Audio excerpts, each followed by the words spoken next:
Assalamualaikum warahmatullahi wabarakatuh. Yang saya hormati Bapak Uji Kinerja PPG dalam Jabatan Transformasi Kementerian Agama Republik Indonesia LPTK UIN Ar-Ramili Banda Aceh Batch 1 tahun 2025. Perkenalkan, nama saya Khairiyah. Saya guru Quran Hadis pada Min 12 Aceh Timur. Saya adalah mahasiswa PPG di Kementerian Agama Republik Indonesia Batch 1 tahun 2025 di Universitas Negeri UIN Ar-Ramili Banda Aceh dengan NIM 240221330. Saya melaksanakan praktek UKIN. Selamat menyaksikan. Assalamualaikum warahmatullahi wabarakatuh.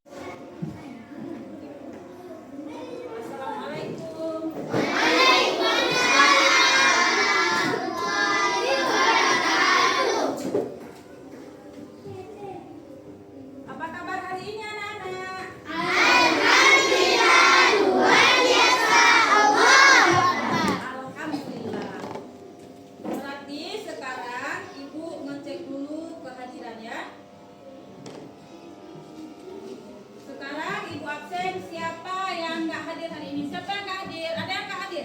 Rizky. Kenapa Rizky? Sakit? Ya, kita doakan semoga cepat sembuh. Yang lain semua hadir? Ya, alhamdulillah.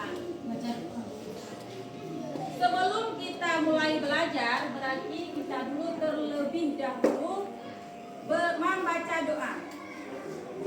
Coba untuk memimpin doa, Aidil. Coba kamu Aidil. Berdiri depan untuk memimpin doa.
Temanya yaitu minggu yang lalu kita telah belajar tentang masalah huruf ikhfa. Berarti pada hari ini kita belajar tentang hukum bacaan iqlab dan idgham. Tentang hukum bacaan iqlab dan idgham. Jadi tujuan pembelajaran kita sebelum kita belajar, yang pertama berarti kita harus bisa melafalkan iqlab dan idgham. Yang kedua, kita harus bisa membedakan mana iqlab dan mana idgham. Yang ketiga, kita harus bisa membuat contoh. Yang mana contoh iqlab, yang mana contoh idgham. Ya. Berarti terlebih dahulu kita melihat dulu videonya. Apa yang dibahas di dalam video kita tonton terlebih dahulu. Belajar terlebih dahulu kita tonton dulu videonya. Apa yang dibahas dalam video tersebut tentang bacaan iklan. Anak-anak, sekarang kita tonton dulu terlebih dahulu videonya.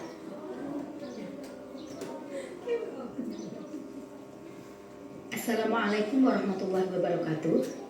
Anak-anakku semua, kali ini kita akan belajar mata pelajaran Al-Quran Hadis dengan materi hukum. Nantinya setelah mempelajari materi ini, kalian akan memahami hukum bacaan idgham bihuna, idgham bilahuna, dan iklab, serta menerapkannya dengan baik dalam bacaan Al-Quran. Yang pertama adalah bacaan idgham bihuna. Ada yang tahu apa arti idgham? Ya, tepat sekali. Idgham secara bahasa artinya memasukkan atau melebur. Jadi, idgham bihuna adalah memasukkan atau melebur dengan dengung. Apabila ada nun sukun atau tanwin bertemu dengan huruf ya, nun, mim, waw, maka wajib dibaca berdengung atau bihuna dengan cara meleburkan suara nun sukun atau tanwin ke dalam salah satu huruf 4 tersebut. Contohnya dalam Quran surat Al-Zalzalah ayat 8. Wa may ya'mal mithqala dzarratin syarran yarah. Atau Quran surat Al-Bayyinah ayat 2. Rasulun minallahi yatlu suhufan mutahharah. Selanjutnya adalah bacaan idgham bilahuna. Idgham bilahuna artinya memasukkan atau melebur tanpa berdengung. Apabila ada nun sukun atau tanwin bertemu dengan salah satu huruf idgham bilahuna, yaitu lam atau ro, maka hukum bacaannya adalah idgham bilahuna. Cara membacanya tidak boleh berdengung, tetapi wajib meleburkan nun sukun atau tanwin ke dalam huruf lam atau ro tersebut. Contohnya dalam Quran surat Al-Ikhlas ayat 4. Walam yakullahu kufuwan ahad. Yang ketiga adalah bacaan iklab. Iklab artinya membalik atau mengganti. Apabila ada nun sukun atau tanwin bertemu dengan huruf ba, maka huruf bacaannya disebut iklab. Cara membacanya adalah bunyi nun sukun atau tanwin berubah menjadi bunyi mim sukun dan dipanjangkan 2 harokat. Huruf iklab hanya ada satu, yaitu ba. Contoh bacaan iklab ada dalam Quran surat Al-Bayyinah ayat 4. Tertulis min ba'di, dibaca min ba'di. Nah, sudah paham kan? Sekarang coba kalian berikan contoh idgham bihuna, idgham bilahuna, dan iklab yang diambil dari Al-Quran. Kemudian kalian beri penjelasannya masing-masing. Selamat mengerjakan. Demikian pembelajaran kita kali ini. Menonton video pelajaran Al-Quran Hadis tentang masalah iklab dan idgham. Berarti jika kita dalam membaca Al-Quran kita tidak tahu tajwid, berarti yang kita baca pasti salah karena tidak tahu. Kalau misalnya huruf yang pertama iklab, berarti mati nun berjumpa dengan ba, berarti iklab. Berarti arti dari iklab apa? Iya, membalikkan nun mati. Yang kedua, berarti dalam video tersebut berarti cara membaca idgham. Idgham ada 2. Yang pertama idgham ma'ahunah dan juga idgham bi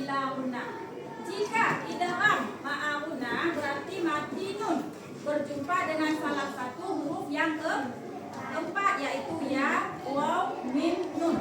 Berjumpa dengan salah satu huruf yang keempat. Misalnya mati nun berjumpa dengan ya, berarti itu bacaannya idgham ma'aunna. Jika idgham bila'unna, berarti mati nun berjumpa dengan dua huruf, yaitu lam dan ra. Berarti misalnya mati nun berjumpa dengan ra, berarti cara bacanya itu harus dengan mendengungkan. Tidak berdengung, karena adalah tidak berdengung, artinya lam ra, ya. Berarti kita semua sudah menonton video dan telah kita pelajari. Berarti sekarang kita buat dulu soalnya, ya. Kita buat kelompok, berarti ada 4 kelompok. Sekarang Ibu bagikan soalnya dan masing-masing kelompok untuk mengerjakannya. Sebelum kita masuk dalam membuat soal berkelompok, berarti sekarang kita tepuk semangat dulu. Tepuk 1, tepuk 2, tepuk 3, tepuk 4, tepuk 5. Iya. Berarti sekarang kita bagikan soalnya masing-masing kelompok untuk mengerjakannya, ya.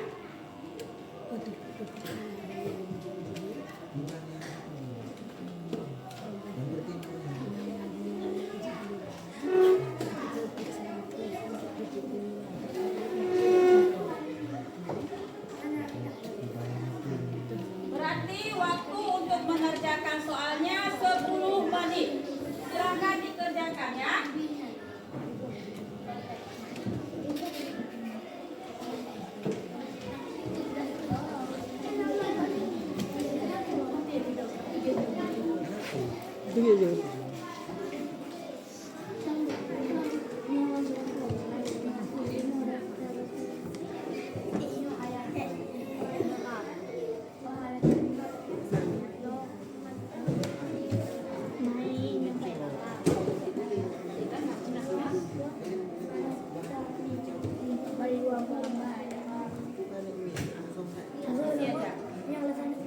Alasannya kenapa bacaan sami munfasil, ya? Berarti ini ya.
sekarang coba kelompok 2 bangun untuk mempresentasikan.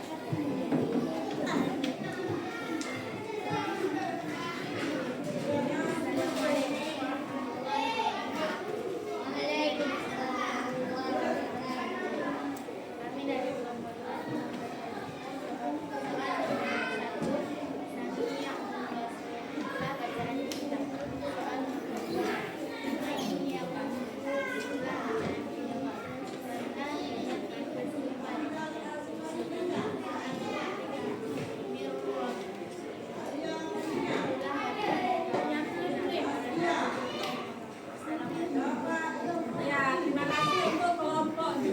Siapa lagi yang udah siap? Coba kelompok 3. Bisa? Coba kamu cerita.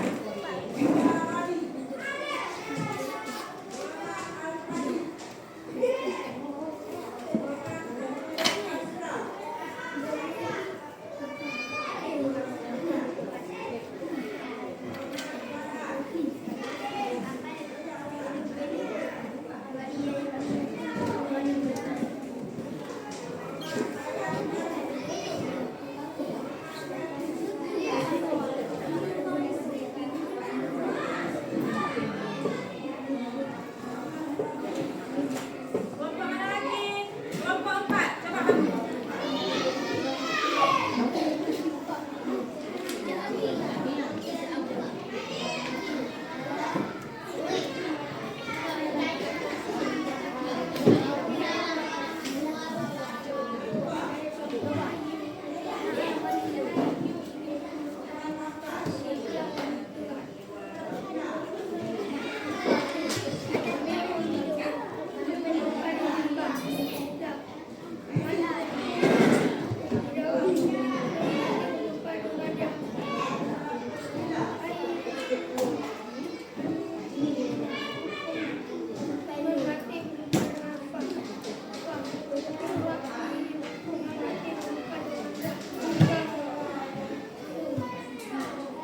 Terima kasih kepada anak-anak yang sudah semua kelompok mempresentasikan hasil dari kerja kalian.